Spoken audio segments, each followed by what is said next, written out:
तो अगर कोई गलत भी बोलता है तो उसको बोल लेने दो, क्योंकि गलत सुनने से सही का पता चलता है। मैं मनीष वर्मा, आप सभी का स्वागत है दोस्त हमारे चैनल पर। आज की इस वीडियो में हम बात करने वाले हैं जेएस मिल के बारे में। अभी मजा आएगा ना भिड़ो। देखो, मॉडर्न पॉलिटिकल फिलोसफी का एक बहुत ज़्यादा इंपॉर्टेंट टॉपिक है हमारा, जिसका नाम है जेएस मिल का व्यूज़ ऑन लिबर्टी के ऊपर। तो आखिर इसने लिबर्टी के ऊपर अपना क्या व्यूज़ दिया हम ये भी देखेंगे, और महिलाओं के ऊपर दोस्तों इसने क्या व्यूज़ दिया है। बेसिकली दोस्त आज जो हमारा टॉपिक है ये BA political science honours semester 6 में जो हमारे स्टूडेंट्स हैं उनके लिए भी है, प्लस अगर आप फर्स्ट ईयर के अंदर भी हो तो आपके लिए भी है। हम पहले ये जानेंगे कि जेएस मिल ने क्या अपने टॉपिक दिए हैं, अपने व्यूज़ दिए हैं। देखो, स्वतंत्रता का एक महानायक कहा जाता है इसको। हम पहले ये समझते हैं कि इससे पहले भी दोस्त मेरी सारी वीडियोस आ गई है मॉडर्न पॉलिटिकल फिलोसफी की, अगर आपने नहीं देखा उसको जरूर देख लेना, उसके लिंक नीचे डिस्क्रिप्शन बॉक्स के अंदर है। दोस्त बात करते हैं हम जेएस मिल की। देखो दोस्त, ये बंदा है जेएस मिल, इसने अपने विचार, अपनी थॉट्स दी है स्वतंत्रता यानी लिबर्टी के ऊपर। इसने बताया कि लिबर्टी कितना इंपॉर्टेंट है एक इंडिविजुअल पर्सन के लिए। देखो, स्टार्टिंग का जो हमारा टाइम पीरियड था उस टाइम से लेके अब तक लिबर्टी एक ऐसा कंसेप्ट है जो सभी इंसान के लिए, सभी लोगों के लिए ज़रूरी है। अब वो चाहे किसी भी फील्ड में हो, चाहे इकोनॉमिक फील्ड में, पॉलिटिकल फील्ड के अंदर दोस्त, चाहे सोशल में एंड आपका कल्चरल में, सभी फील्ड के अंदर एक जो लिबर्टी है वो बहुत ज़रूरी है। दोस्त हम बात करेंगे जेएस मिल के व्यूज़ में को जानने के लिए हमें कौन कौन से एस्पेक्ट्स को समझना है, ताकि इसका पूरा हमें फंडा ही समझ में आ जाए। अब एग्जाम में चाहे कैसा भी क्वेश्चन आ जाए हमें इसके बारे में कोई दिक्कत नहीं आएगी जब हम इसका आंसर लिख रहे होंगे। लेकिन इससे पहले जेएस मिल को मैं पढ़ाऊँ, इससे पहले ही आपको मैं कुछ फंडामेंटल कीज पॉइंट हैं, मैं आपको पहले ही उनको क्लियर कर देता हूँ, दैन इस टॉपिक को मैं आपको समझाऊंगा। देखो दोस्तों, लिबरलिज्म यानी कि उदारवाद। आपको दोस्त पता है कि उदारवाद का मतलब क्या होता है? लिबरलिज्म, देखो उदार मतलब खुलापन। उदारवाद एक ऐसी आइडियोलॉजी है, एक ऐसी विचार है जिसका ये कहना है कि स्टेट यानी राज्य को लोगों के काम में कोई भी इंटरफेयर नहीं करना चाहिए, यानी कोई भी हस्तक्षेप नहीं करना चाहिए, रुकावट नहीं डालना चाहिए। एक इंसान को, एक इंडिविजुअल पर्सन को अपने सभी फील्ड के अंदर, चाहे इकोनॉमिक फील्ड हो यानी आर्थिक, सामाजिक, सांस्कृतिक, राजनीतिक, सभी क्षेत्रों में टोटली इंडिपेंडेंट होना चाहिए, यानी कि एब्सोल्युटली फ्रीडम होना चाहिए, इसमें कोई भी रेस्ट्रिक्शन नहीं होना चाहिए। यह है दोस्त उदारवादी एक ऐसी आइडियोलॉजी। ऐसे तो कहने का मतलब इसका बहुत ज़्यादा है, मैं बस आपको ब्रीफली में समझा देता हूँ। उदारवाद राइट्स की, डेमोक्रेसी की बात करता है, राइट टू वोट की बात करता है, और एक ऐसी सोसाइटी की बात करता है जहाँ पे स्टेट मिनिमम काम करेगा, बाकी सारा काम लोग खुद ही कर लेंगे। यानी कि स्टेट जितना ज़्यादा काम करेगा लोगों की लिबर्टी पे खतरा हो जाएगा। इसलिए लिबर्टी को बचाने के लिए स्टेट बहुत कम काम करे। मैं बार बार स्टेट वर्ड यूज कर रहा हूँ। स्टेट का मतलब दोस्त यहाँ पे गवर्नमेंट से है, सरकार कम से कम काम करे, क्योंकि स्टेट तो विजुअल तो है नहीं, वो तो इनविजिबल है। विजुअल दोस्तों गवर्नमेंट है, सरकार जो दिख रही है हमें इंसानों के रूप में वो काम कर रही है, चाहे राजा हो या महाराजा हो या प्रधानमंत्री हो या राष्ट्रपति हो, जो आप समझ सकते हो इस टॉपिक को, ठीक है। तो उदारवाद हमारा ये है। देखो, लिबरलिज्म ऐसे ही इसका राइज नहीं हुआ। लिबरलिज्म के 2-3 पार्ट्स हैं इसके, जिसको हम कह सकते हो वेव्स कह सकते हो। इसका पहला जो है वो है क्लासिकल लिबरलिज्म, जिसको शास्त्रीय उदारवाद कहा जाता है। बीच में भी इसके पार्ट्स है, लेकिन मेन हमें समझना है मॉडर्न लिबरलिज्म। देखो, क्लासिकल जो लिबरलिज्म है उसका ये कहना है कि जो लिबर्टी है ना, जो स्वतंत्रता है, ये इंसान को पूरी तरीके से मिलनी चाहिए। अब वो चाहे जो भी काम करे स्टेट रुकावट नहीं डालेगा। क्लासिकल का मतलब यहाँ पे शास्त्रीय है, यानी कि प्राचीन, एंशियंट टाइम से दोस्त जो हमारा लिबरलिज्म का जो थॉट है वो लिबर्टी पूरे तरीके से एक इंसान को मिलनी चाहिए विदाउट एनी रेस्ट्रिक्शन। आने वाले दोस्तों टाइम में, मॉडर्न पीरियड के अंदर, यहाँ पे भी आधुनिक टाइम में भी लिबर्टी मिले, लेकिन अगर कोई इंसान आगे नहीं बढ़ पा रहा तो स्टेट आके उसको वहाँ पे इंटरफेयर करे वहाँ पे, और एक इंसान को स्टेट के द्वारा हेल्प दी जाए तो वो आगे बढ़ सकता है, ठीक है। तो दोनों ही की अलग अलग विचारधारा है। जैसे कि शास्त्रीय उदारवाद के अंदर काफ़ी सारे यहाँ पे थिंकर्स हुए, अपनी अपनी सबके व्यूज़ होगी। मॉडर्न लिबरलिज्म के अंदर दोस्तों काफ़ी सारे थिंकर्स हुए, सबके अपने व्यूज़ है। बस आप इस तरह दोनों में डिफरेंस समझना चाहते हो, बस ये समझ लो कि जो क्लासिकल वाला यानी कि जो प्राचीन उदारवाद है वो ये कहता है कि एक इंसान को सभी फील्ड के अंदर इंडिपेंडेंट होनी चाहिए, उसको लिबर्टी होनी चाहिए, स्टेट उसके किसी भी काम में कोई भी इंटरफेयर नहीं करेगा। अब वो काम सही करे या गलत करे उसको कर लेने दो, उसकी मन मर्जी के काम होगी, ठीक है। अब जो जिसके पास कैपेबिलिटी है वो आगे बढ़ जाएगा, जिसके पास कैपेबिलिटी नहीं है वो मर जाएगा, खत्म, मर लेने दो, कोई दिक्कत नहीं है भाई। ये किसने कहा लाइन? ये हर्बर्ट स्पेंसर ने लाइन कहा है, ठीक है। अगर हम मॉडर्न टाइम में आएंगे तो वहाँ पे क्या होगा, हाँ यहाँ पे भी लोगों को आज़ादी होगी, बट अगर ज़रूरत पड़ती है तो वहाँ पे स्टेट इंटरफेयर करेगा। तो ये मॉडर्न टाइम आ गया हमारा, बट एंशिएंट में आपको बात समझ में आ गया यहाँ पे, ठीक है। तो अब लिबर्टी हमारा कंसेप्ट, आज का जो टॉपिक है हमारा वो है जेएस मिल। और जेएस मिल बेसिकली लिबर्टी की वजह से जाना जाता है, क्योंकि इसने स्वतंत्रता पे अपना जो विचार दिया है उसको दोस्त वेस्टर्न कंट्रीज़ के अंदर, पूरी दुनिया के अंदर बहुत ज़्यादा इंपॉर्टेंस मिल गया। आप कह सकते हो कि 1970 के आसपास बहुत तेज़ी से दोस्तों इसको यूनिवर्सिटीज़ एंड कॉलेज के अंदर पढ़ाने जाने लग गया, इसलिए थोड़ा इंपॉर्टेंट बन गया हमारा। वैसे तो दोस्त से जेएस मिल ब्रिटेन का यानी कि लंदन का रहने वाला था, ठीक है। तो वेस्टर्न कंट्रीज़ के अंदर जो भी हमारे थॉट्स निकल कर आए हैं ज़्यादातर, जो हम आज भी पढ़ रहे हैं वो सब वेस्टर्न कंट्रीज़ की तो हम पढ़ रहे हैं यार। चलिए अभी हम पहले बात करते हैं लिबर्टी का मतलब क्या होता है, स्वतंत्रता का मतलब क्या होता है। अगर हम अपने कॉमनली हम जाने तो लिबर्टी का मतलब होता है जो बंधन है, जो बाउंडेशन है, उससे मुक्ति मिल जाए हमें, तो वो लिबर्टी है हमारे लिए। लेकिन कौन से बंधनों से मुक्ति मिले, किस बंधनों से मुक्ति मिले, तो यहाँ पे पहले जो थिंकर के व्यूज़ हैं, थॉट्स हैं, हम पहले उनको समझते हैं। दोस्त यहाँ पे है होब्स। होब्स क्या कहता है? होब्स वही है जो लिबरलिज्म यानी उदारवाद का पिता कहा जाता है उसको, ठीक है, फादर ऑफ लिबरलिज्म। ये कहता है कि जो बाहरी बाधाएं हैं उनकी अब्सेंस होनी चाहिए, अनुपस्थिति होनी चाहिए। जो बाहरी एक्सटर्नल जो फोर्सेस हैं वो हम पे कोई दबाव ना डाले काम करने के लिए, चाहे वो स्टेट हो, चाहे कोई ऐसी इंस्टीट्यूशन हो जो पॉलिटिकल इंस्टीट्यूशन है, ये हमें वो रुकावट ना डाले। सामान्य इच्छा का पालन करना ही स्वतंत्रता है, यानी कि लिबर्टी है। ये कौन कहता है? ये रूसो कहता है। जनरल विल की थ्योरी दोस्तों मैंने आपको पढ़ाया है, आपको पता होगा। दोस्तों हीगल क्या कहता है? हीगल कहता है कि राज्य के कानूनों का पालन करना ही लिबर्टी है, ठीक है। जेएस मिल क्या कहता है? सुख ढूंढने का अवसर सभी को बराबरी मिलना चाहिए। समझ में आया दोस्त मैं क्या कह रहा हूँ? जेएस मिल कहता है कि सुख, हैप्पीनेस ढूंढने का जो अपॉर्चुनिटी है वो सबको बराबरी मिले, समझ लो वो वही लिबर्टी है ना। अगर मैं अपनी सुख के लिए काम कर पा रहा हूँ, कोई अपने सुख के लिए काम नहीं कर पा रहा, तो एक्चुअली में वहाँ पे लिबर्टी नहीं है। क्योंकि अगर मैं कर पा रहा हूँ तो वो बंदा भी कर पाए, सभी के लिए इक्वलिटी होगी, देन तभी लिबर्टी होगी। कौन कहता है ये? जेएस मिल कहता है ये। लोस्की दोस्तों क्या कहता है? लोस्की सेम होब्स की बात करता है। लोस्की कहता है कि कोई भी अवसर है, यानी कि जो रुकावट है, जो रेस्ट्रिक्शन है, उसका अब्सेंस होना चाहिए, ठीक है, तो वही हमारे लिए लिबर्टी है। मैकफर्सन ये क्या कहता है? ये कहता है उस कार्य करने की पूरी ही स्वतंत्रता होनी चाहिए। अब एक इंसान जो मन आया उसका जो वो काम करे, इसमें कोई रुकावट नहीं होनी चाहिए, स्टेट को इंटरफेयर नहीं करेगा, दैट मीन्स गवर्नमेंट को रुकावट नहीं डालेगी। ये मैकफर्सन। इन सभी में से दोस्तों मिल का, ठीक है, एंड रूसो, होब्स का, एक दो थिंकर्स के दोस्त आप ये जो थॉट्स है वो थोड़ा सा लर्न कर लेना, क्योंकि एज इट इज़ आपको एग्जाम में लिखना होता है इंट्रोडक्शन के अंदर। अब मैं आपको पॉइंट टू पॉइंट बताने जा रहा हूँ, आपको सारे पॉइंट्स को अच्छे से समझना है, एक ही पॉइंट स्किप नहीं करना, इस वीडियो को एंड तक देखना। चलिए, तो 1806 में इसका जन्म हुआ था, 20 मई को लंदन में, ब्रिटेन में दोस्त। तो ये वेस्टर्न पॉलिटिकल फिलोसफर कहलाया हमारा। ये एक व्यक्तिवादी था। व्यक्तिवादी मतलब क्या होता है? एक ऐसा बंदा जिसने इंडिविजुअलिज्म को काफ़ी प्रमोट किया। इंडिविजुअलिज्म का मतलब होता है एक इंडिविजुअल पर्सन को भी इम्पोर्टेंस देना। दोस्तों होता क्या था, जो हमारा मिडिएवल एज था, मिडिएवल पीरियड, उसमें स्टेट को इम्पोर्टेंस दिया जाता था बट इंडिविजुअल पर्सन को नहीं दिया जाता था। स्टेट क्या कर रहा है, स्टेट का क्या कितनी उसके पास पावर है, बस यही देखा जाता था। अब एक इंडिविजुअल के पास कितनी लिबर्टी है, कितनी दोस्तों उसका इंडिविजुअल उसका डेवलपमेंट हो पा रहा है या नहीं हो पा रहा है, उसके पास अपॉर्चुनिटी है, आगे बढ़ रहा है नहीं बढ़ रहा है, डजेंट मैटर। बट आगे आने वाले टाइम में जब जेएस मिल का जब टाइम पीरियड आया दोस्त, उस टाइम ये सबसे पहला बंदा हुआ जिसने व्यक्तिवाद यानी कि इंडिविजुअली एक पर्सन को इम्पोर्टेंस दिया कि एक अगर इंसान ही क्यों ना हो, उसकी लिबर्टी भी बहुत ज़रूरी है, उसकी थॉट्स बहुत ज़रूरी है। अगर वो गलत भी कह रहा है तो उसकी बातों को सुनो। अगर एक इंसान की हम गलत बात भी सुनते हैं, दूसरे की हम अच्छी बातें भी सुनते हैं, तो इससे अच्छी बातें और गलत बातों का हमें पता चलता है, ठीक है। इसलिए इसको इंडिविजुअलिज्म या दोस्तों इंडिविजुअलिस्ट भी कहा जाता है, ठीक है। दोस्त रूसो ने जैसे अपनी विचार दिए हैं, दोस्त होब्स ने अपने विचार दिए हैं, जॉन लोक ने अपने विचार दिए हैं, वैसे ही सेम जेएस मिल ने अपने विचार लिबर्टी पे दिए हैं। मेनली किस पे? स्वतंत्रता पे दिए हैं। किसके अंदर? अपनी बुक, किसमें? Essay on liberty. कब आई थी ये बुक? 1859 के अंदर दोस्तों ये बुक आई थी।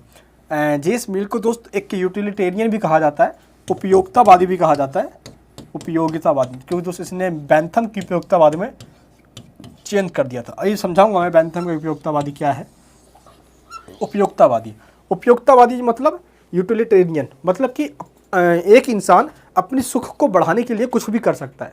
तो एक इंसान को अपनी हैप्पीनेस को बढ़ाने के लिए काम करना चाहिए।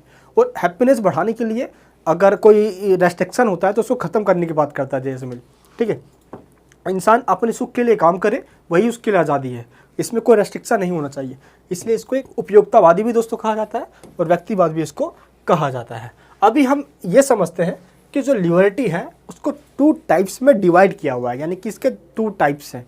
ठीक है दोस्त, सबसे पहले हम बात करते हैं नेगेटिव लिबर्टी और दूसरी है हमारे पास पॉजिटिव लिबर्टी। जो नेगेटिव लिबर्टी है इसके कुछ सपोर्टर्स हैं, जैसे कि जॉन लॉक, ठीक है दोस्त, डेविड ह्यूम, एडम स्मिथ, दोस्त Thomas pen, Herbert Spencer, James मिल और जेएस मिल। ठीक है, जो मैंने आपको नाम बताया दोस्त प्लीज़ याद रखना, ये नेगेटिव लिबर्टी के सपोर्टर है। नेगेटिव लिबर्टी क्या है? नेगेटिव लिबर्टी का मतलब होता है एक ऐसी लिबर्टी जो एक इंसान, मान लो दोस्त एक इंसान है, ये जो भी काम करे इसके ऊपर कोई भी रेस्ट्रिक्शन नहीं होना चाहिए। तो हर्बर्ट स्पेंसर ने नेगेटिव लिबर्टी का एग्जांपल दिया है यहाँ पे, देख लिए। मान लो दोस्तों 2 पेड़ हैं, ठीक है, और दोनों पेड़ को हमने एक साथ ही लगाया है, एक साथ ही उसमें अच्छे से पानी डाल रहे हैं, लेकिन एक तो बढ़कर बड़ा हो गया, एक छोटा ही रह गया। तो जो छोटा रह गया उसकी अपनी कैपेबिलिटी, वो बढ़ ही नहीं हो पाया, वो मुरझा गया वहीं पे। वैसे ही दोस्त सेम इंसान है। नेगेटिव लिबर्टी के अंदर हर्बर्ट स्पेंसर ये कहता है कि स्टेट को इंसानों की हेल्प नहीं करनी चाहिए। जिस इंसान के पास स्किल होगी, कैपेबिलिटी होगी, है, आगे बढ़ने की क्षमता होगी, वो आगे बढ़ जाएगा। जिसमें नहीं है वो मर जाएगा, अपना काम खत्म, वो धरती का बोझ है। हर्बर्ट स्पेंसर कहता है दोस्तों जो गरीब मतलब जो बीमार वगैरह होते हैं ना, उनका जीने का हक नहीं है, ये बिस्तर तोड़ते हैं, ये धरती के बोझ है, इसलिए मर ही जाना उनका अच्छा है। तो ये नेगेटिव लिबर्टी है। तो यहाँ पे स्टेट का बिल्कुल भी मतलब कि इंटरफेयर बर्दाश्त नहीं किया जाएगा। ये बोलते हैं कि स्टेट इंटरफेयर बिल्कुल ना करे, इंसान अपना खुद जी लेगा, मन मर्जी से जिएगा वो, है ना, यानी कि रेस्ट्रिक्शन का अब्सेंस होना, है ना, रेस्ट्रिक्शन बिल्कुल ना होना। अब बात करते हैं आगे चल के जो टाइम आया वो है पॉजिटिव लिबर्टी, जिसे कहते हैं सकारात्मक स्वतंत्रता। ये हमारी नकारात्मक स्वतंत्रता। नकारात्मक वाली आपको समझ में आ गई है। सकारात्मक के दोस्तों जो सपोर्टर है वो टी.एच. ग्रीन है, वॉकर है, जॉन रोल्स है, ठीक है, जॉन रोल्स है। अब इनका क्या कहना है कि आज़ादी लोगों को होगी, लेकिन अगर इस आज़ादी के वजह से कोई इंसान काम करता है बट उसके काम से किसी दूसरे को कोई नुकसान होती है, दोस्त उसको प्रॉब्लम होती है, तो स्टेट अपना डंडा उठाएगी और उसके लठ बजाएगी। गजब बेइज्जती है। कहने का दोस्तों मतलब ये है कि एक इंसान के काम से अगर दूसरे को परेशानी होती है, प्रॉब्लम होती है, तो स्टेट यानी गवर्नमेंट इंटरफेयर करेगी ताकि लोगों की लिबर्टी को बरकरार रखा जाए। सेकंड थिंग ये दोस्त, अगर यहाँ पे कोई इंसान आगे निकल गया है, कोई इंसान पीछे है, तो सरकार इनकी हेल्प करेगी, इनके बराबर पहुँचने में, या हेल्प करेगी आर्थिक रूप से आगे निकलने में। हर्बर्ट स्पेंसर की तरह नहीं कि बीमार है तो मर जाने दो। समझ में आ गया आपको नेगेटिव और पॉजिटिव लिबर्टी का मतलब क्या होता है, सपोर्टर समझ में आ गया। इस टॉपिक को मैंने डीपली समझाया हुआ है अपने इस वाले वीडियो के अंदर, अगर आपने नहीं देखा तो ज़रूर देख लेना। इसका लिंक नीचे डिस्क्रिप्शन बॉक्स के अंदर है, जिसमें आपको पॉजिटिव और नेगेटिव लिबर्टी का बिल्कुल डीपली मतलब समझाया मैंने, ठीक है। चलिए, ये तो दोस्तों जस्ट एक हम जेएस मिल पढ़ रहे हैं, तो इसका थोड़ा सा पढ़ना ज़रूरी हो जाता है, क्योंकि दोस्त जो जेएस मिल है उसको नेगेटिव लिबर्टी का सपोर्टर कहा जाता है, इसलिए इसको पढ़ना थोड़ा ज़रूरी हो जाता है और आपको लिखना भी है आंसर के अंदर। अब हम पढ़ते हैं व्यूज़ क्या है जेएस मिल के लिबर्टी के ऊपर, यानी स्वतंत्रता के ऊपर इसके क्या व्यूज़ है। देखो, जेएस मिल के जो व्यूज़ पढ़ना है हमें, अगर जानना है हमें इसके व्यूज़ क्या है कि स्वतंत्रता कैसी होनी चाहिए, तो जेएस मिल की एक बुक है जिसका नाम है ओन लिबर्टी। ये दोस्तों हमें पढ़ना पड़ेगा, जो कि 1859 में आई थी। तो इस बुक के अंदर बताया है इसने, जेएस मिल ने अपने विचार, इन्होंने ये कहा है, एक एक करके आपको पॉइंट्स बता रहा हूँ मैं। अगर यहाँ पर नहीं भी दिख रहा होगा आपको तो प्लीज़ कॉपी पेन निकाल लो और नोट डाउन करना स्टार्ट करो। दोस्तों सबसे पहला पॉइंट हमारा क्या है, जेएस मिल ये कहता है अपनी बुक के अंदर कि स्टेट यानी कि राज्य, सोशल प्रेशर ग्रुप यानी कि सामाजिक दबाव जो समूह होते हैं ना, जो प्रेशर बनाने का काम करते हैं, वो बस लोगों के व्यूज़, ट्रेडिशन, इन सब के दोस्तों इसने अपनी बुक के अंदर बात कही है। सेकंड पॉइंट क्या कहता है, ये लोग अपनी मर्जी से काम कर सकते हैं और लोगों को पूरी आज़ादी होनी चाहिए कि वो अपनी मन मर्जी से काम कर सके, जो उनकी मर्जी हो वो काम कर सके। यानी कि लोग अपने मन और शरीर के मालिक होते हैं, तो इस मालिक होने की वजह से उनके मन में जो भी है वो काम कर सकते हैं। थर्ड पॉइंट क्या कहता है, ये ट्रेडिशन, ये पुरानी रीति रिवाजों का जो हमारे बूढ़ों बुजुर्गों के द्वारा बनाई गई है, ये उनका विरोध करता है।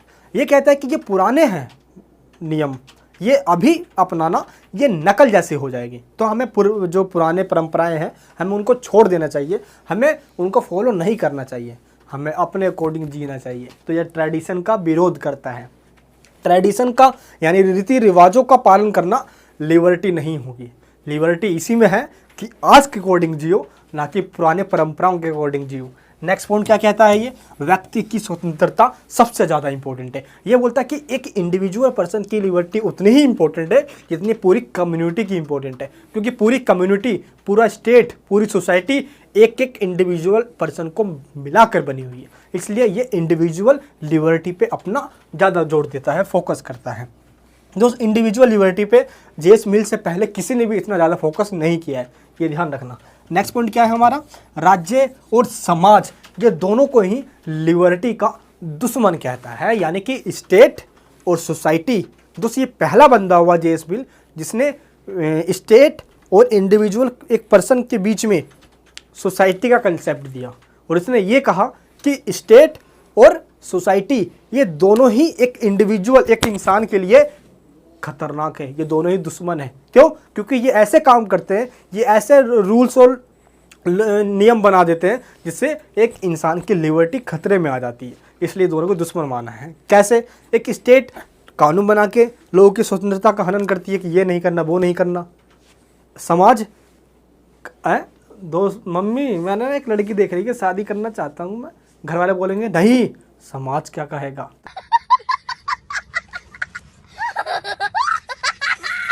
तो ये समाज के भी कुछ कुछ रूल है दोस्तों, कुछ नियम है जो हमारी लिबर्टी को ख़त्म कर देता है। तो इस तरीके से जेएस मिल का कहना है कि स्टेट और सोसाइटी दोनों ही दुश्मन है लिबर्टी के। Next, rule of majority. दोस्त, बैंथम का एक थ्योरी है रूल ऑफ मेजोरिटी। दोस्त, इसने क्या कहा है, इसने इसका भी क्रिटिसाइज किया है। किसका? रूल ऑफ मेजोरिटी का। जेरेमी बेंथम एक पॉलिटिकल थिंकर है, सेम वैसे ही जैसे जेएस मिल है। उसने कहा था बहुमत का शासन होना चाहिए। तो जेरेमी बेंथम के इस वाले थॉट को, इस वाले विचार को इसने चेंज कर दिया। इसने बोला कि रूल ऑफ मेजोरिटी में बहुमत का शासन होगा तो अल्पमत कहाँ जाएंगे, यानी जब मेजोरिटी का रूल होगा तो माइनॉरिटी कहाँ जाएंगे, ऐसे तो उनको बहुमत का दबदबा होगा। इसलिए इसने बोला नहीं, बहुमत का शासन नहीं होना चाहिए। बहुमत या अल्पमत, इन दोनों में से ही जो पढ़े लिखे लोग हैं, जो पॉलिटिकल यानी कह सकते हो जो पॉलिटिकल रूप से एक्टिव है, उनका शासन होना चाहिए, वो शासन करेंगे। ठीक है दोस्तों, मेनली इनका ही काम है। इसने दोस्तों फ्रीडम ऑफ स्पीच की बात कही है। ठीक है, यानी कि बोलने की आज़ादी सभी को होना चाहिए।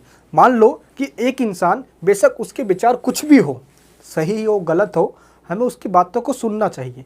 ये कहकर कि अगर नहीं यार इसका बात क्या है, इसका इतना इंपॉर्टेंट नहीं है, इग्नोर कर देना, ये उसकी लिबर्टी को खतरा होता है, क्योंकि दोस्तों इसने एक इंडिविजुअल को भी इंपॉर्टेंट माना है। ठीक है, इसलिए इसको व्यक्तिवादी भी कहा जाता है। तो इसने क्या कहा है कि फ्रीडम ऑफ स्पीच सबसे ज़्यादा इंपॉर्टेंट है एक इंसान के लिए। अब चाहे दोस्त मान लो कि 100 जने हैं, 100 में से 99 लोग एक बात कह रहे हैं, बट एक ही एक इंसान है, सिंगल एक इंसान बचा जो अलग बात कह रहा है। तो ऐसा नहीं है कि 99 लोगों के पीछे भाग जाऊँ, एक को छोड़ दूँ। ये बोलता है एक जो अलग कहना चाह रहा है उसकी बात को भी सुनो। इससे क्या होगा, सही जो कह रहे हैं 99 लोग उनकी बात, प्लस एक जो अगर उनको लोग सब गलत कह रहे हैं तो उसकी बात तो सुनो भाई, सही और गलत का पता चलेगा। तो फ्रीडम ऑफ स्पीच बहुत ज़रूरी है। चाहे वो गलत कह रहा हो, सही कह रहा हो, हमें उसकी बातों को रोकने का, दबाने का कोई भी हक नहीं है, ये कहता है दोस्त। एंड सत्य की हमेशा जीत होती है, ये बिल्कुल ही गलत है, जो कि दोस्त हमेशा हमें कहा जाता है। जेएस मिल कहता है कि दोस्त ऐसा इतिहास में कई बार देखा गया है जब सत्य का गला घोट दिया गया है। ठीक है, इसलिए हमेशा हमें चर्चा करते रहना चाहिए। चर्चा, डिस्कशन, विचार विमर्श से ही सत्य, सच्चाई, ट्रूथनेस निकल कर आती है। तो जितना ज़्यादा डिस्कशन होगा उतना ही दोस्त हमें नॉलेज आएगा और सही और गलत का पता चलेगा। ठीक है, इसलिए चर्चा होना बहुत ज़रूरी है दोस्त। जेएस मिल को निगेटिव लिबर्टी का कहा जाता है, यानी कि निगेटिव लिबर्टी का सपोर्टर है ये। उसके सारे विचार जो हैं मेनली दोस्त कह सकते हो स्टार्टिंग सभी जो थोड़ दिए हैं नेगेटिव लिबर्टी में कह दिया गया इसको। ठीक है, और दोस्त इसका जो मेन नेगेटिव में कहने का एक रीज़न ये भी है, इसने ये तो कह दिया यार जिसका पॉलिटिकल थॉट है उसने इसको और नेगेटिव लिबर्टी में डाल दिया।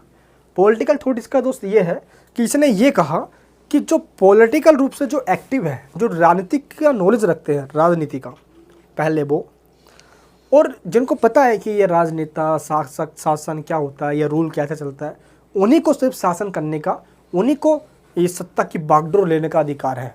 प्लस जो बैकवर्ड लोग हैं दोस्त, इसने वर्ड यूज किया है, जो पिछड़ी जाति के लोग हैं या पिछले नस्ल के लोग हैं, उनको राजनीति में पार्टिसिपेट करने का हक नहीं है, इनको कोई अधिकार नहीं है। इनके लिए तो चंगेज खां, औरंगजेब या अकबर जैसे ही तानाशाही है, राजाशाही है इन पिछड़े जातियों के लिए, ताकि इनको जब तक ये पूरी मैच्योरिटी ना आ जाए इनमें, जब तक इन पे दोस्त साधारण जो राजा होते हैं वो शासन नहीं कर सकते।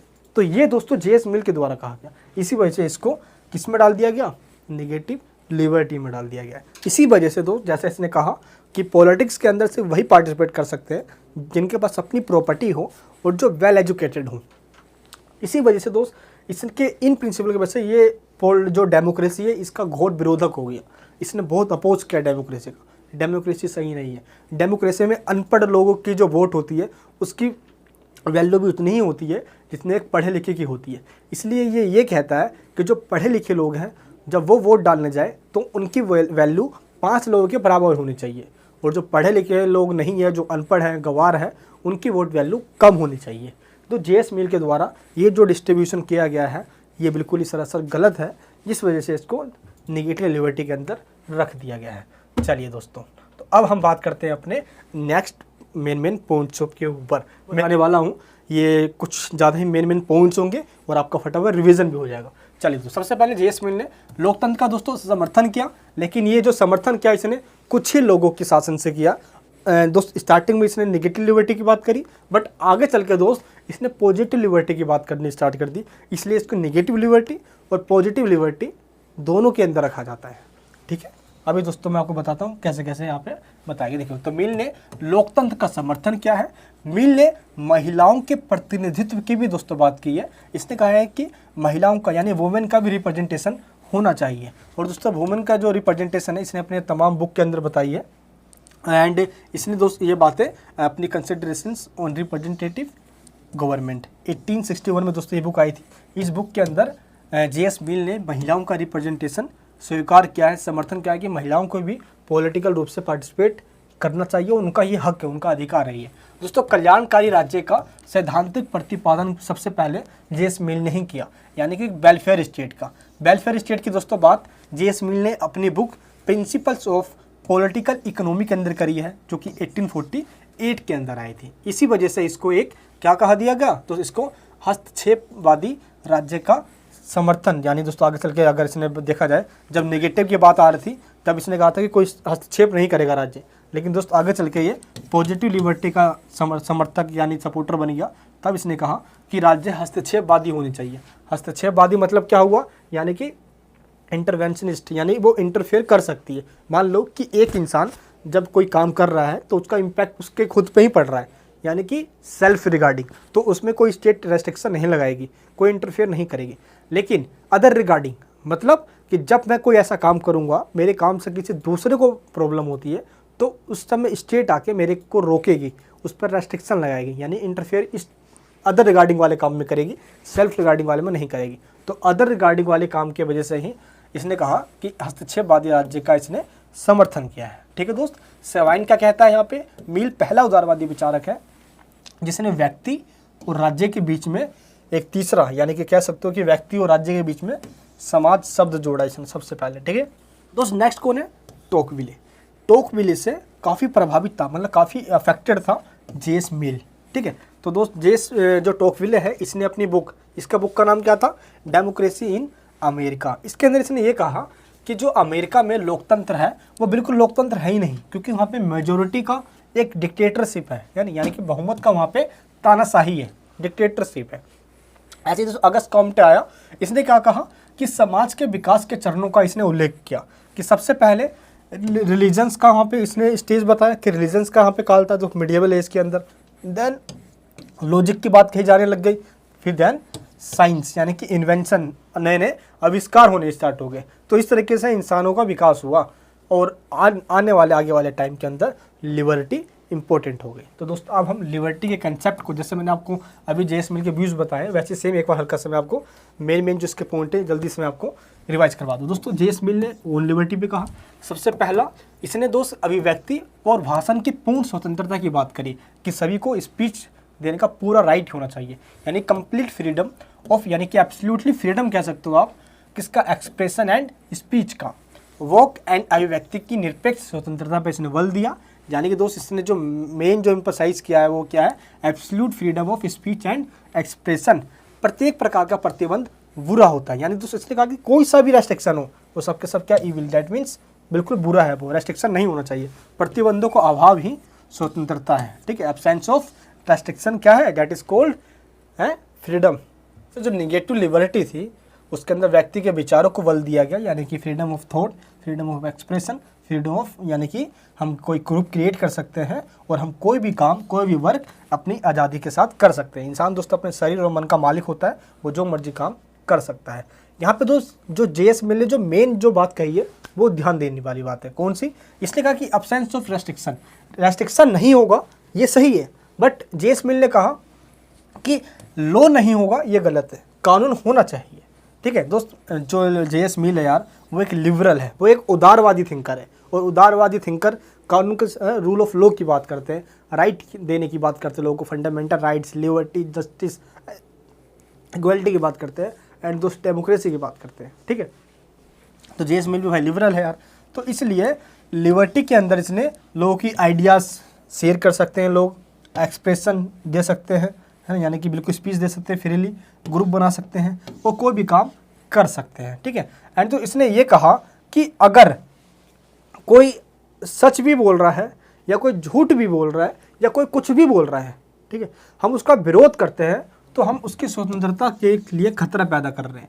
इसलिए हमें सत्य का, या दोस्त कह सकते हो कि हमें किसी चीज़ का विरोध भी करना है तो हमें पहले उसको सुनना चाहिए, इससे सत्य का, इससे सच्चाई का पता चलता है। यहाँ तक दोस्तों हमारा पॉइंट हो गया। अब बात करते हैं लिबर्टी के पक्ष में क्या तर्क दिए हैं, क्या पॉइंट दिए हैं जेएस मिल ने। देखो, विचार विमर्श के द्वारा ही सच्चाई को पता किया जा सकता है।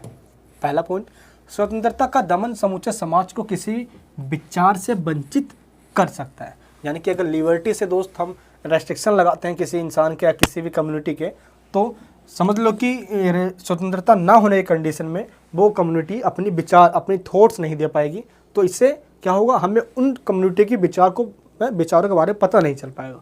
तो ये कहता है कि रेस्ट्रिक्शन कैसा भी हो टोटली गलत है, ये स्वीकार नहीं होगा, ठीक है। किसके मामले में है, राइट ऑफ स्पीच के मामले में। स्वतंत्रता पे अगर प्रतिबंध लगाने हैं, इसको कुछ शर्त है। कौन कौन सी शर्त है भाई, जेएस मिल कहता है ये प्रतिबंध लगाया जा सकता है, रेस्ट्रिक्शन लगाया जा सकता है जब दोस्तों देश के अंदर इमरजेंसी आ गई हो, या अदर्स वर्क के रिगार्डिंग, मान लो कि अदर वर्क मतलब कि मेरे काम से किसी और को प्रॉब्लम हो रही हो, तो उसी दो कंडीशन में, एक देश के अंदर इमरजेंसी हो या अदर वर्क, यानी कि अदर रिगार्डिंग जो काम होते हैं हमारे, जिससे दूसरे को दिक्कत आती है, उसमें रेस्ट्रिक्शन लगाया जा सकता है। नेक्स्ट पॉइंट क्या कहता है, ये लिबर्टी का दोस्तों महत्व भी बताता है, इंपॉर्टेंस ऑफ लिबर्टी, यानी जो एक इंसान के इंडिपेंडेंस है, एक व्यक्ति के व्यक्तित्व के विकास के लिए, ठीक है, एक व्यक्ति के पर्सनैलिटी के डेवलपमेंट करने के लिए लिबर्टी जरूरी है। एक दोस्तों इंसान खुल नहीं पाएगा अगर लिबर्टी नहीं होगी। सोचो जरा दोस्त, आपको एक कमरे में बंद कर दिया जाए और आपका बोलने की बिल्कुल भी आज़ादी ना हो, तो आप ना अपनी बातों को शेयर कर पाओगे, और ना ही दोस्तों होता नहीं, कई बार हम आराम से बिल्कुल बैठे हो, बिल्कुल दुख में हो, तो अपने दुख को किसी को सुना देते हैं तो मन हल्का सा हो जाता है। ये बड़ी अच्छी बात कही आप। तो सेम वही कंडीशन है यार कि लिबर्टी के ना होने की कंडीशन में हम अपने विचारों को कहीं दे नहीं पाएंगे, इसलिए लिबर्टी बहुत ज़रूरी है। और ये राइट ऑफ स्पीच से दोस्त हमें पता चलती है, ठीक है, कि स्पीच हमें जो हम बोल सकते हो, हम बातें को सुन सकते हो, ये टोटली बिल्कुल फ्रीडम होना चाहिए इसके अंदर, ठीक है। नेक्स्ट क्या है, सभ्यता के विकास के लिए स्वतंत्रता है अपरिहार्य, दैट मीन्स इम्पोर्टेंट है, यानी कि बहुत ज़्यादा नेसेसरी है। दोस्त जो जेएस मिल है ये हमबोल्ट एक नामक थिंकर है, इससे काफ़ी ज़्यादा प्रभावित था, कह सकते हो कि हमबोल्ट एक गुरु था जेएस मिल का, इसने भी सेम यही बातें कही है। कार्य की स्वतंत्रता, देखो फ्रीडम ऑफ वर्क दो तरीके के, एक स्वयं पर कार्य सेल्फ वाले, दोस्तों मैंने आपको बताया था ना अभी, सेल्फ वर्क ऐसा काम जिसका इम्पैक्ट मेरे पे ही पड़ता है, मैं वो कर सकता हूँ। अदर रिलेटेड वर्क ऐसा काम जो दूसरे पड़ता है, उसमें रेस्ट्रिक्शन लगाया जा सकता है।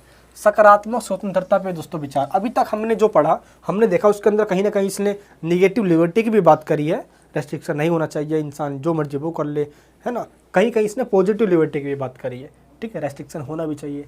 तो अब जो हम बात करेंगे दोस्त, वो टोटली हम अब बात करेंगे हम कि जो पॉजिटिव लिबर्टी है इसके अंदर वो कौन कौन सा पॉइंट। देखो सबसे पहले मिल ने कहा है ये कि अपनी इच्छा अनुसार कार्य करना स्वतंत्रता कहलाता है।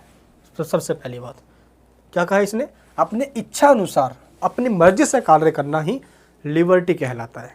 लेकिन मिल ने यहाँ पे एक एग्जाम्पल दिया कि मान लो एक पुल है बट वो टूटा हुआ है, तो उसी रास्ते से एक इंसान गुजर रहा था, बट उस गुजरते हुए इंसान को किसी ने देख लिया, उसने उस आदमी को रोक दिया, उस इंसान को रोक दिया ये कहते हुए कि पुल टूटा हुआ है, इसलिए वो इंसान बच गया। ये एग्जाम्पल दोस्तों जेस मिल ने देकर ये साबित कर दिया कि वो कहीं ना कहीं पॉजिटिव लिबर्टी का भी सपोर्टर है। क्यों? क्योंकि पॉजिटिव लिबर्टी का सपोर्टर क्या कहता है कि एक इंसान के साथ गलत होने से बचा लो। दोस्त इस तरीके से ये हुआ कि कहीं ना कहीं जो जेस मिल है वो पॉजिटिव लिबर्टी का सपोर्टर है। दोस्त एग्जाम के अंदर सेम आप ये बताना, और जो मैंने एग्जांपल बताया जेस मिल की ने जो एग्जांपल दी थी पुल वाली, वो भी बताना, जिससे ये पता चलता है कि पॉजिटिव लिबर्टी का सपोर्टर है। प्लस दोस्तों लेकिन जो मेनली जो माना जाता है ये नेगेटिव लिबर्टी के अंदर इसको रखा जाता है, बट सपोर्टर है। आगे चल के दोस्तों इसने बात करी है पॉजिटिव लिबर्टी के, ठीक है, महिलाओं को भी इतनी रिप्रेजेंटेशन दिया है पॉलिटिक्स के अंदर, ठीक है, इन सब की बात करी, लेकिन इसको मेनली नेगेटिव लिबर्टी के अंदर रखा जाता है क्योंकि इसने डेमोक्रेसी की बात ना करके कुछ ही लोगों की शासन की बात करी है। ये दोस्तों ध्यान रखना है, ठीक है। ये भी हम आगे देखेंगे। मिल के स्वतंत्रता के विचार की आलोचना करते हैं पहले हम। अभी तक दोस्तों हमने जो भी देख लिया, जो भी समझ लिया हमने, अब उसको क्रिटिसाइज करते हैं। देखो वार्कर ने क्या कहा है, वार्कर ने कहा है कि मिल की जो स्वतंत्रता है वो खोखली बोतल में, मान लो कि खाली बोतल है और उस है ना बहुत पुरानी बोतल है, किसी शराब की बोतल है, वो अल्कोहल की शराब पुरानी बोतल है, मान लो दोस्तों ये बोतल, ठीक है, ये शराब की पुरानी बोतल है। अब इसमें मैं नया सा दारू डाल दूँ, नया दारू डाल दूँ, तो दारू बेशक नया है, बोतल तो वही भाई पुरानी ही है शराब की। तो यही बात कही जा रही है बार्कर के द्वारा, जो जेस मिल ने बात कही है। होब्स के द्वारा भी दोस्त रेस्ट्रिक्शन की बात कही गई है, रेस्ट्रिक्शन मत लगाओ, ये मत लगाओ, वो मत करो। तो इसी वजह से इसको भी जेस मिल को नेगेटिव लिबर्टी में रखा गया है, ठीक है। ये कहीं ना कहीं व्यक्ति की बात कर रहा है किसी जगह पे कि एक इंडिविजुअल एक इंसान है तो उसकी बातों को भी सुनो, लेकिन ये दोस्त कहीं पे ये बात नहीं कर रहा कि लिबर्टी को इन इंडिविजुअलिस्ट एक पर्सन के लिए कैसे बनाया जा सके।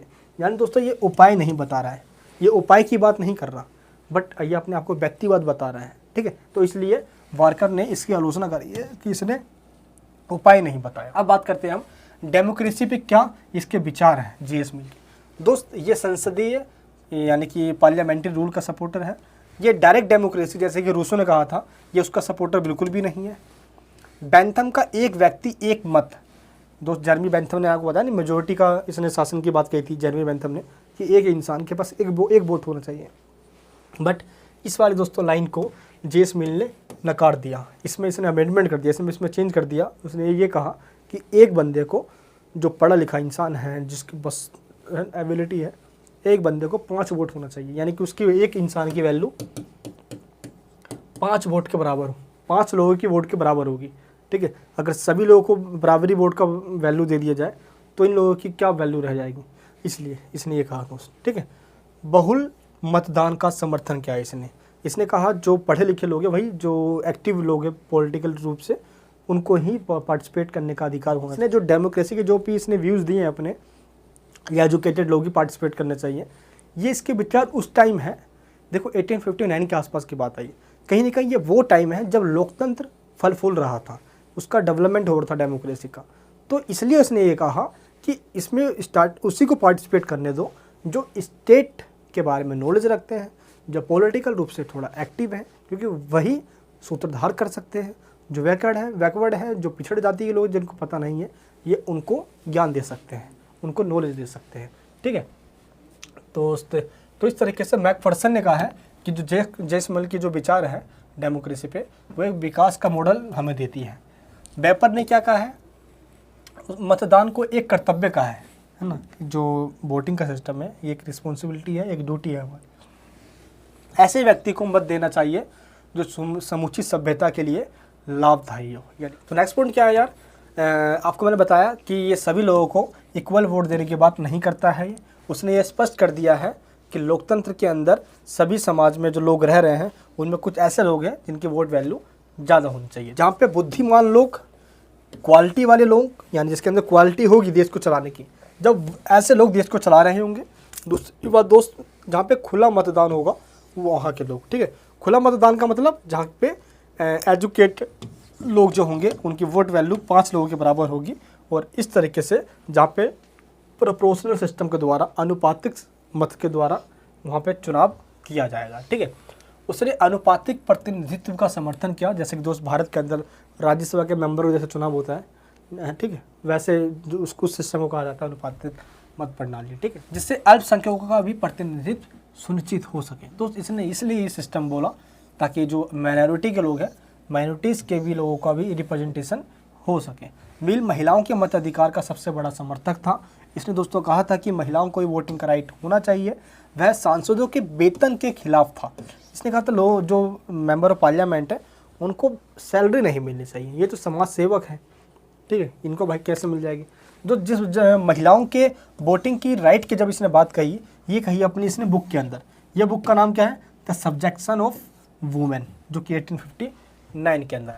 दोस्तों नेक्स्ट पॉइंट है हमारे पास मील का उपयोगितावाद, यानी कि मील्स यूटिलिटेरियनिज्म। देखो मील दोस्तों है वो इंडिविजुअलिस्ट है सबसे फर्स्ट, और ये लास्ट यूटिलिटेरियन है, ठीक है। व्यक्तिवाद जो एक इंडिविजुअल पर्सन को इम्पोर्टेंट मानता है। उपयोगितावादी जो एक इंडिविजुअल पर्सन के लिए क्या सही है, उसके लिए क्या सबसे अच्छा है, उसके ऊपर जोर देता है, यानी उसकी खुशी पे, उसके लिए क्या हैप्पीनेस है वो इंसान उस चीज़ के लिए काम करे, उसकी बात करता है। व्यक्ति के व्यक्तित्व के विकास करने के लिए वो जोरदार समर्थन करता है, ठीक है। अगर इंडिविजुअल तरीके से एक व्यक्ति का व्यक्तित्व का विकास होगा तभी वो पूरी कम्युनिटी का विकास हो पाएगा। अपने विचार का आरंभ वो उपयोगितावाद से करता है, और दोस्त एंड में उसमें संशोधन कर देता है, यानी उसमें कुछ चेंज कर देता है, ठीक है। उपयोगितावाद में क्या संशोधन करता है वो? देखो उपयोगितावाद सबसे पहले जेरेमी बेंथम के द्वारा लाया गया, और जेरेमी बेंथम ये कहता है कि मैक्सिमम लोगों का मैक्सिमम हैप्पीनेस ही उपयोगितावाद है, यानी कि ज़्यादा जो, यानी कि अधिकतम लोगों का अधिकतम सुख। अरे कहना क्या चाहते हो? फिर देखिए एग्जाम्पल देता हूँ। मान लो ये पूरी कम्युनिटी है और यहाँ पे ये सारे इतने सारे लोग हैं, सारे लोग, अगर इतने सारे लोग सुख हैं, मस्त हैं, ये सारे लोग सिर्फ दुख हैं, तो सही है। तो जेरेमी बेंथम कहता है कि अधिकतम लोग, मैक्सिमम लोग का मैक्सिमम हैप्पीनेस ही लिबर्टी है, स्वतंत्रता है, यानी यूटिलिटेरियन उपयोगितावाद है। शाबाश बेटा। दोस्त आगे चल के क्या हुआ, जेरेमी बेंथम की जो बात है उसके अंदर चेंज कर दिया जीएस मिल ने। क्या क्या इसने कहा देखते हैं। देखो सबसे पहले ये तो हम सब जानते हैं कि प्रत्येक व्यक्ति का जो मेन जो ऑब्जेक्टिव होता है अपनी लाइफ का, वो होता है मैक्सिमम सुख, है ना, मैक्सिमम हैप्पीनेस को डिस्कवर करना, अपने लिए मैक्सिमम हैप्पीनेस लाना, कहीं से भी लेकर आए वो बंदा, वो है ना। तो जेएस मिल भी ये कहता है, ये बात नहीं निकालता वो कहता है कि सभी लोग चाहते हैं मैक्सिमम सुख लेना, मैक्सिमम हैप्पीनेस लेना। मिल ने उदारवाद की व्याख्या उपयोगितावाद के सिद्धांत के आधार पर करी है, और मिल के जीवन का मूल जो उद्देश्य होता है ज़्यादा से ज़्यादा सुख प्राप्त करना। ये दोस्तों यहाँ तक बात तो सही कही किसने? जेएस मिल ने भी और जेरेमी बेंथम ने भी, दोनों ने ये बात सेम कही है। लेकिन दोस्त अब बात करते हैं, मिल ने जेरेमी बेंथम की उपयोगितावादी मान्यता का विरोध किया। क्यों? क्योंकि दोस्त जेरेमी बेंथम के द्वारा ये कहा गया कि जो सुख है ना, जो हैप्पीनेस है, वो मात्रात्मक होती है, वो क्वांटिटेटिव होती है, वो शरीर के अंदर हमारी होती है, इसलिए उसको मात्रात्मक रूप से हमें माप के लेना चाहिए। दोस्त इसने कहा कि क्वांटिटी के रूप में हमें हैप्पीनेस मिलती है। अब जब खुद से सोचो यार, 2 किलो 4 किलो थोड़ी हैप्पीनेस होगी, 10 किलो 12 किलो 2 ग्राम 4 ग्राम हैप्पीनेस कैसे माप सकते हैं हम कि एक इंसान के लिए कितनी हैप्पीनेस की डोज चाहिए उसको, 10 किलो या 1 सिरिंज चाहिए उसको, कितनी चाहिए। तो यहीं पे आके क्या हुआ दोस्त, मिल ने इसकी आलोचना करी है। मिल ने कहा, जेएस मिल ने, कि क्वांटिटेटिव ना होकर क्या होता है हैप्पीनेस, यानी कि एक इंसान के लिए हैप्पीनेस क्या होता है, क्वालिटेटिव होता है। दैट मीन्स क्वालिटी, एक इंसान के लिए गुणात्मक तरीके से गुण उसके अंदर ऐसी आ जाए जिसके लिए वो हैप्पीनेस बन जाए इंसान, यानी उसमें खुशी का माहौल बन जाए। तो मात्रात्मक रूप से खुशी को कैसे मापा जा सकता है? गुण के रूप में देखा जा सकता है। जेएस मिल ये कहता है। मिल क्या करता है, मिल जेरेमी बेंथम के जो मात्रात्मक जो सिद्धांत दिया गया है कि हैप्पीनेस को क्वांटिटेटिव रूप से मापा जा सकता है, उसमें चेंज कर दिया। उसने गुणात्मक वर्ड, क्वालिटेटिव वर्ड जोड़ दिया कि क्वालिटी देख कर इंसान की खुशी की बताई जा सकती है। वो हंस रहा है तो वो खुश है, ठीक है। अब 4 किलो 2 किलो हम कैसे नाप सकते हैं भाई, तो यहाँ पे पहला चेंज कर दिया। दूसरा चेंज इसने ये कर दिया, मिल ने कहा, जेएस मिल ने, कि जो हैप्पीनेस होती है वो 2 टाइप्स की होती है।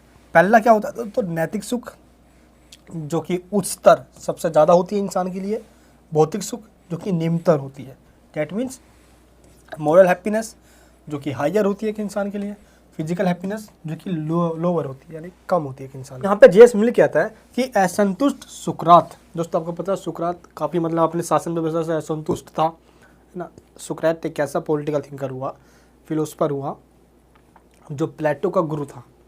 तो उसने अपने टाइम पे अपने शासन समाज जो अपना जो राजा था वहाँ से, उससे काफ़ी असंतुष्ट, ठीक है, सेटिस्फाइड नहीं था दोस्त। ये तो और लोग उससे कहाँ फिरता था ये, तो इसके ऊपर राजद्रोह का मामला चल गया, है ना। तो अब क्या हुआ, इसको दोस्तों जहर का प्याला दे दिया गया और देन इसको सूली पे कह सकते हो कि मार दिया गया, ठीक है। जहर का प्याला पिला के, जहर पिला के मार दिया गया सुकरात को। तो असंतुष्ट सुकरात असंतुष्ट था, तो ये संतुष्ट मूर्ख से बेहतर है, जेएस मिल कहता है। मान लो कि असंतुष्ट जो है सुकरात, ये बेहतर है किसी मूर्ख बंदे से जो कि संतुष्ट है अपने आप में, ठीक है। ये दोस्तों जेएस मिल कहता है।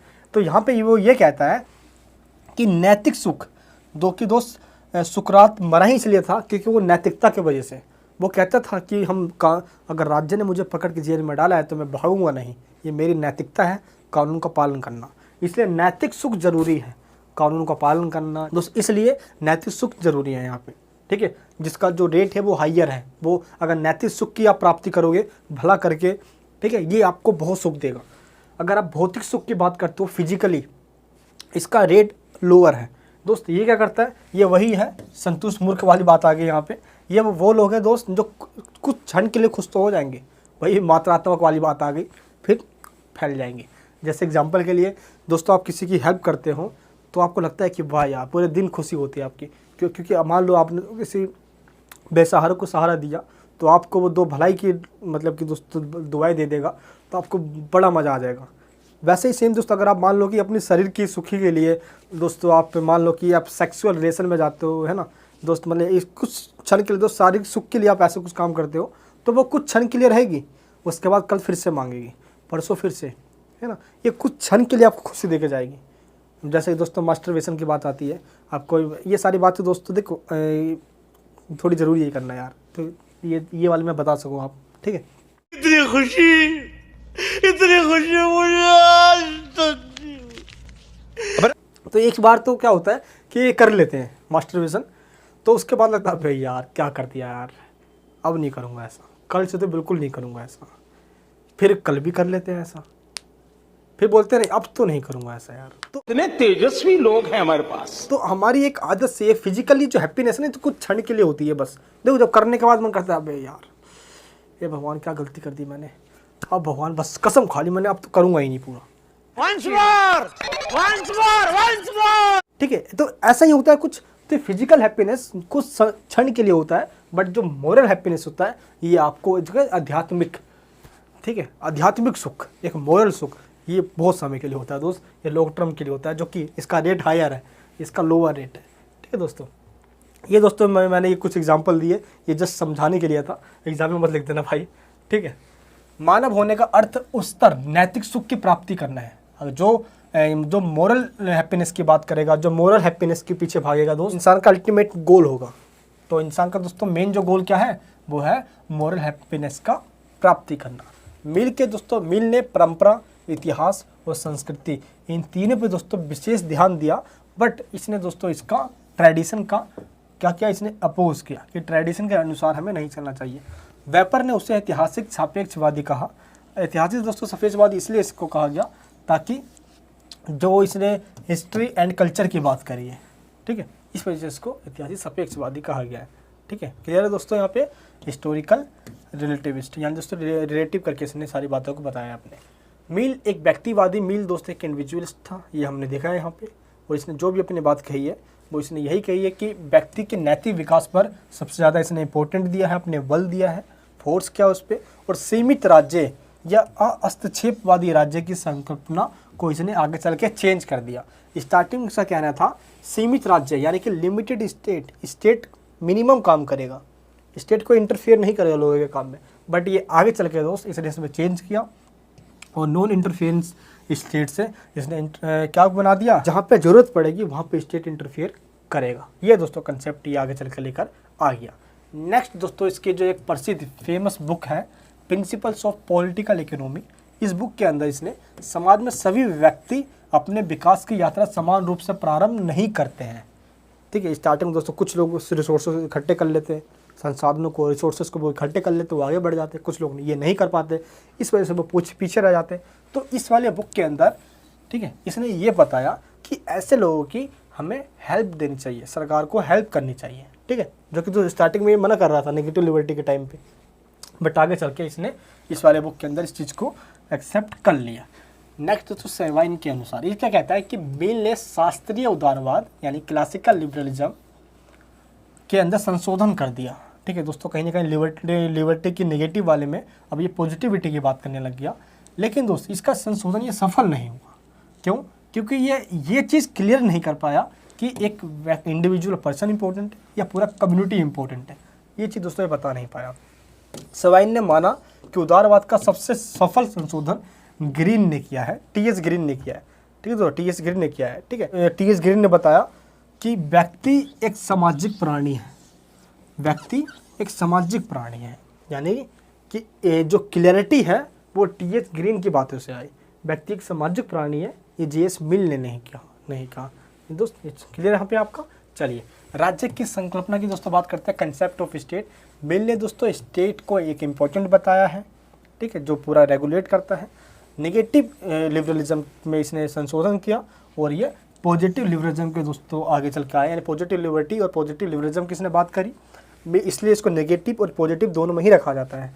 मिल ने पहली बार राज्य के अर्थव्यवस्था में हस्तक्षेप को स्वीकार किया। दोस्त अपनी जो ये वाली बुक थी प्रिंसिपल्स ऑफ पॉलिटिकल इकोनॉमी, इसने बताया कि ऐसे लोगों के लिए जो बैकवर्ड हैं, जो अभी आगे नहीं बढ़ पाए हैं, पॉलिटिकल रूप से जो काफ़ी वीक है, उनको स्टेट को हेल्प देनी चाहिए। इसलिए दोस्त इसने क्या किया, इकोनॉमी में इंटरफेयर करने की बात कही। मिल ने प्रगतिशील कारणों पर का समर्थन किया। जो इसका मतलब क्या है, यानी कि ऐसे टैक्स, ऐसे कर जो देश को यानी सरकार को बढ़ावा यानी देश के लिए भलाई के लिए है, तो ऐसे टैक्स सरकार लगा सकती है, ये देश के लिए ही है, देश के हित में है। मिल ने दोस्तों a system of logic ratiocinative and inductive, दोस्तों 1843 में ये बुक आई थी, अपनी विचार है, इसको और आगे कंटिन्यू किया है। एंड नेक्स्ट दोस्तों इसके लास्ट एक बुक कह सकते हो इंपॉर्टेंट है, वो है 1863 की। वो क्या बुक है, यूटिलिटेरियनिज्म यानी कि उपयोगितावादी, जिसमें दोस्त इसने मिल की जो जेरेमी बेंथम के दोस्तों जो उपयोगितावादी सिद्धांत है उसके अंदर इसने चेंज कर दिया। ठीक है, इस वाले बुक में आपको नाम याद रखना है। नेक्स्ट दोस्त इसकी जो सबसे इंपॉर्टेंट आप बुक कह सकते हो, जिसमें इसने महिलाओं पे विचार दिया, एग्जाम में क्वेश्चन पूछा जाता है इस टॉपिक पे, मिल्स थॉट्स ऑन दी किस पे दोस्त, अपलिफ्टमेंट ऑफ वुमेन, यानी दोस्त कह सकते हो कि महिलाओं के उत्थान के लिए, महिलाओं के राइज के लिए, उनके विकास के लिए, उनके डेवलपमेंट के लिए, डेवलपमेंट ऑफ वुमेन के लिए इसने एक बुक लिखी। उस बुक का नाम क्या था, द सब्जेक्शन ऑफ वुमेन। कब आई थी ये दोस्तों बुक आई थी 1869 के अंदर। इसके बाद दोस्तों ने एक ऐसे भी लिखा था, 3 essay ऑन रिलीजन 1874 में दोस्तों ये ऐसे की इसकी एक ये ऐसे इसकी आई थी। तो इन बुक के अंदर इसने इक्वलिटी की बात करी है, किसकी, वुमेन इक्वलिटी की बात करी है। मिल ने महिलाओं को संपत्ति के अधिकार देने की बात करी, राइट टू प्रॉपर्टी सभी महिलाओं के लिए होना चाहिए। ठीक है, महिलाओं का भी दोस्त प्रॉपर्टी पर राइट होना चाहिए। पुरुष और महिलाओं की बौद्धिक और नैतिक क्षमता में कोई अंतर नहीं है, ये दोस्तों आगे चल के ये मान गया। इसलिए जेएस मिल को महान एक कह सकते हो कि बहुत बड़ा सपोर्टर कहा गया, महिलाओं, वुमेन कहते हो, एक फेमिनिस्ट भी कह सकते हो इसको। ठीक है, फेमिनिस्ट भी दोस्तों आगे चल के इसको कहा गया। Equality in right to voting, दोस्तों इसने वोटिंग में भी इक्वलिटी की बात कही महिलाओं की, कि जितना अगर पुरुषों को मिल रहा है उतना ही महिलाओं को मिले, कोई डिफरेंस नहीं होना चाहिए, भेदभाव नहीं होना चाहिए। दोस्तों आगे चल के ये सारी बातें इसने स्वीकार कर लिया। आगे चल के इसने ये भी कह दिया कि हम मानवीय समानता को तो समर्थन करते हैं, लेकिन लैंगिक समानता का समर्थन नहीं करते, दोस्त जेंडर इक्वलिटी का हम सपोर्ट नहीं करते हैं, जिस वजह से ये इनइक्वलिटी है मेल और फीमेल में, ये नहीं होना चाहिए। ये इसमें का दोस्तों ये कहना है। पुरुष और महिलाओं के वेतन में असमानता का भी इसने विरोध किया है, यानी कि जो इसने अपोज किया है इनइक्वलिटी का पे ऑफ मैन एंड वुमेन। दोस्तों इस तरीके से ये टॉपिक हमारा ख़त्म होता है। इस पूरे वीडियोस की दोस्तों मैंने आपको बताया है, ये फ्री स्लाइड्स जो है आपको मैं दे दूंगा, प्लस दोस्त modern political philosophy BA political science honours semester 6 के दोस्तों पूरे नोट्स आ चुके हैं हमारे। आप हिंदी मीडियम हो या आपका इंग्लिश मीडियम, आप दोस्तों आप इनको नोट्स को ले लो, आप इसमें से ही सारे क्वेश्चन आप एग्जाम में आएंगे दोस्त। ये हमारे मार्केट में आ चुके हैं, लिंक नीचे डिस्क्रिप्शन में दोस्त, वहाँ से आप पे करके ले लीजिए, आपको एक PDF मिल जाएगी, उसको आप पढ़ लीजिए आप, ठीक है।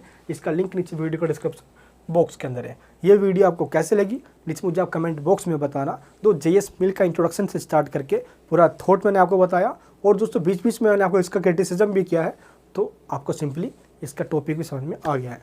इस प्रकार कहा जा सकता है कि JS मिल एक व्यक्तिवादी, एक उदारवादी होने के साथ साथ महिलाओं का एक सबसे बड़ा हितकारी भी हुआ, जिसने अपने ही टाइम पे लिबर्टी की बात कही, और दोस्त आगे चल के इसने पॉजिटिव लिबर्टी की बात कही। तो नेगेटिव से पॉजिटिव की ओर आया, और इसने जेरेमी बेंथम के उपयोगितावादी सिद्धांत के अंदर परिवर्तन कर दिया। दोस्त ये एक तरीके से आप निष्कर्ष में डाल सकते हो। मिलूंगा आपसे नेक्स्ट वीडियो के अंदर। नहीं हो तो प्लीज़ सब्सक्राइब करके बेल आइकन ऑन करना। नोट्स लेना बिल्कुल मत भूलना दोस्त, बहुत ज़्यादा इंपॉर्टेंट नोट्स है, वो बहुत ईजी तरीके से आपने प्रिपेयर किए हुए हैं। इस वीडियो को सभी जगह दोस्तों शेयर जरूर कर देना। मिलूंगा आपसे नेक्स्ट वीडियो के अंदर। जय हिंद, जय भारत।